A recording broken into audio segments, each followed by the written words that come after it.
ജനകീയാസൂത്രണം 2023-2024 പദ്ധതിയിൽ ഉൾപ്പെടുത്തി വടക്കാഞ്ചേരി നഗരസഭയും PHC മുണ്ടത്തിക്കോടും സംയുക്തമായി സംഘടിപ്പിക്കുന്ന പാലിയേറ്റീവ് വോളണ്ടിയർമാർക്കുള്ള 3 ദിവസത്തെ പരിശീലന പരിപാടി ആര്യമ്പാടം പകൽ വീട്ടിൽ വെച്ച് നഗരസഭാ ചെയർമാൻ PN സുരേന്ദ്രൻ ഉദ്ഘാടനം ചെയ്തു.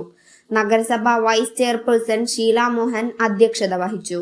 ക്ഷേമകാര്യ standing committee chairperson AMJ Milabi സ്വാഗതം പറഞ്ഞു. കൗൺസിലർമാരായ Jincy Joyson, Udayan, Prakashan, PHC medical officer doctor Paul Mundathikode, health inspector Sasi doctor, health inspector Babu, Ayurveda doctor MK Liji തുടങ്ങിയവർ ആശംസകൾ അർപ്പിച്ച് സംസാരിച്ചു.